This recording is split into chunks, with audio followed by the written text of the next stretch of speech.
marka waxaan maanta waxa weeye aan ka qaadaynaa sawirro ama duubaynaa oo ah maanta taariikhda 29 bishii 10aad 2011 marka halka maanta waxa ku ah macallin Cabdirashiid oo maamulaha dugsiga Soomaaliya School marka waa kana insha Allah ciyaalkii waa kuwana iyo aniga macallimiinta kamid ah wada baaldegeynaa maanta waxaan baaldegeynaa maalintii caruurta adduunka Children's Day in the world marka insha Allah waxaan rabaa inaan wareysto ciyaalkeena mid kamid ah oo halkan ayagoo yar yimid oo haddana ma sha Allah afka si fiican ugu hadlayo jaraa'idka akhrinayo marka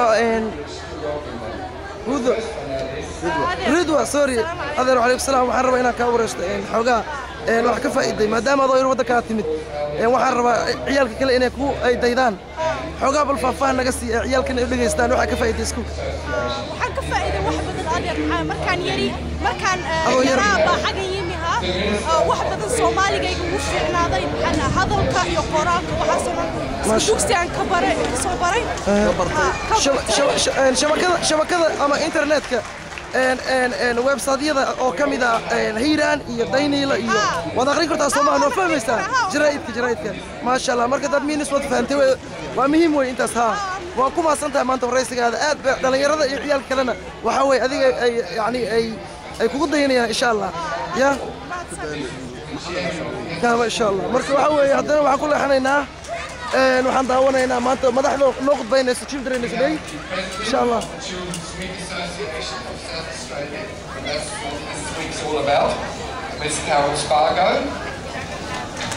Yes. And we have Miss Jane Martin, who is the events coordinator of Children's Week.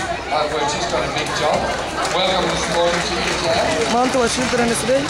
And we have the ethnic schools board members and officers and all the representatives of the various ethnic schools here today. And I think there are 47 languages being taught. So Australia ethnic schools.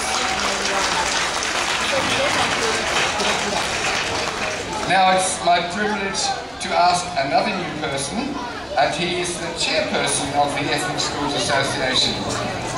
His name is Mr. Jude Nirmala Raja, and that's a mouthful. So would you please come to the microphone, Mr. Nirmala Raja, and address these wonderful people. And if you can't see and if you're a child, you're allowed to come forward.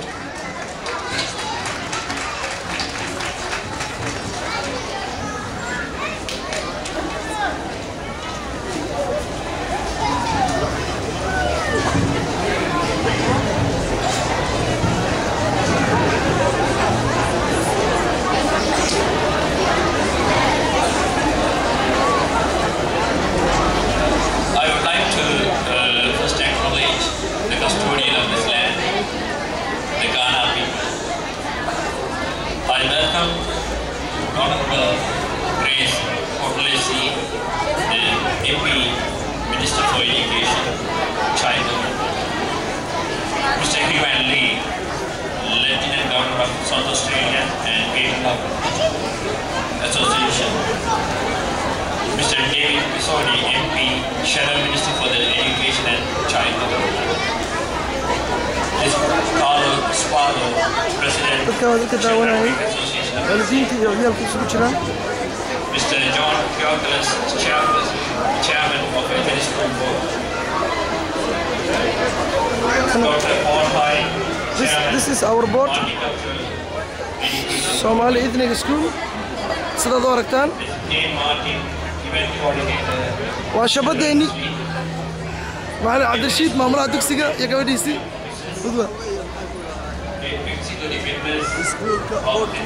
Schoolka boardkiisii waan aragnaa. And representation from various participating today. Ladies and gentlemen, boys and girls, thank you for coming to the 22nd annual celebration of the Ethnic School Children's Day. MashaAllah. The day promises to be filled with color and excitement as we watch the participants from various schools showcase their culture and talent today. It is with great pleasure in celebrating the Children's Week with a diverse culture of children studying their own language. The language and culture represent an essential part of the social reality, helping us to structure and organize how we perceive and understand the world around us. Thanks to the former Minister of Education, Premier of South Australia, Honourable Jaywell Roth, for ongoing funding for this festival. Inter-School Children's Day can now continue to be a special annual celebration every year. I believe the Indian schools maamula maxaad ku dhiirigelinaysaa waalidiinta iyo ciyaalka imaartay oo sida hadda aan ugu faa'iidnay ay iska cadayda u jeedid iyo inta kale loo doonaysto inay luqadoodii dhaqankooda inay iska tagin maxaad ku dhiirigelin lahayd ama ku baraarujinaysaa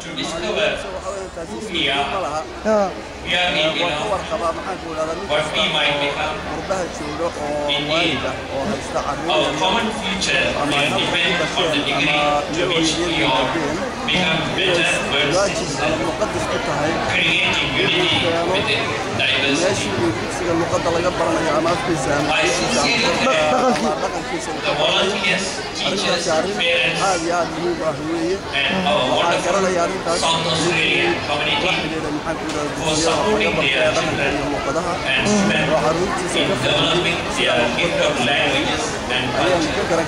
إن شاء الله ما ملو عرجينا وركا ورمد أو نقدم مد من الدلا إن شاء الله ومدي يكون ضيدان والله كذا وحي هذا من النيهين ما شاء الله ما دام دكسي هذا وشلو وياي تدبشر هذا هو تدبق لي مركا إن شاء الله أتكلم عن سنتها ورئيسك هذا مع ملهم على عبد الرشيد هاي قدر أرضية ده قدر على ربعنا عروسة إنا محل هذا لقطة بران يوم كل عليان سيس رقم كوتين اللقطة دي ما شاء الله ما شاء ما سطع أرضي تنوع حوي أرضي دكسي متكمد ويا قبر كمد ويا مركز إن شاء الله صدا ورقتان إن شاء الله وحين غنا وداونا يا عيالكي يوالدين تبو ماشي عم بيكو أركضونا هرمركي مردلكي أنا ماشي أكو هاي نصومالي إدني سكول أفكر لغة دكسي أفكر لغة دكسي كونفورت سود أستراليا رغم الصومالية كونفورت أستراليا ما شاء الله ما ملو ما ستين هذا نوع كله حنينا نولي خطبة دي بصوته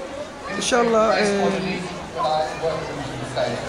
خطبة دي بالله كنا قنال بالله تنوع حيناق بين ملاحظي إدني سكولس. How was the parade? Excellent.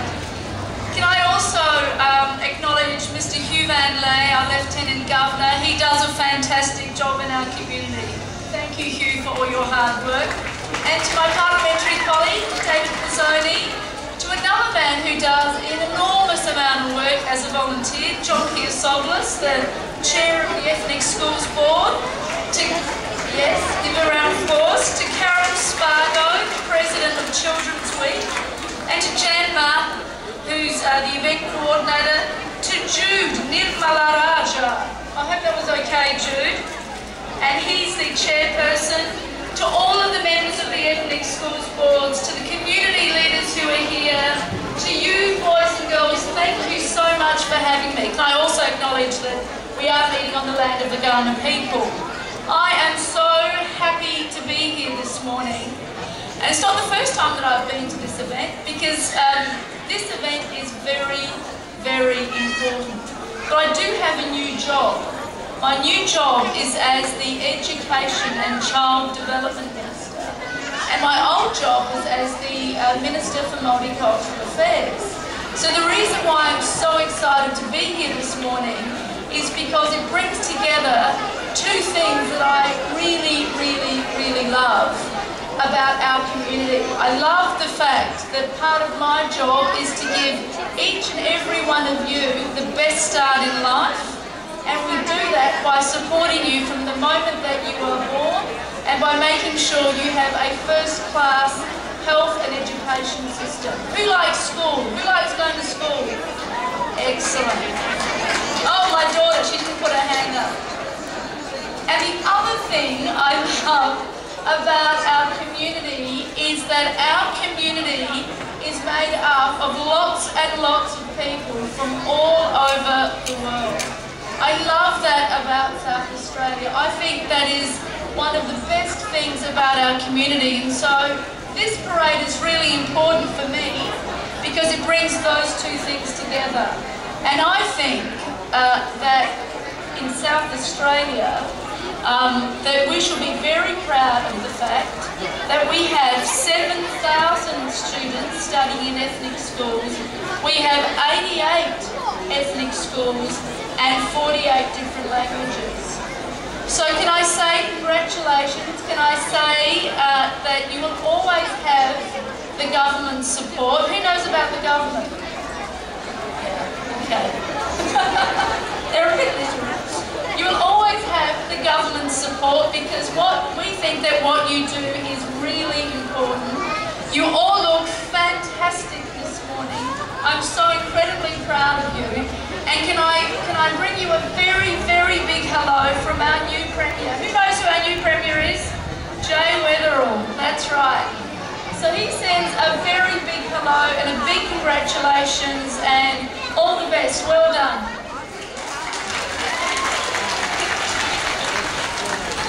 Thank you, Grace.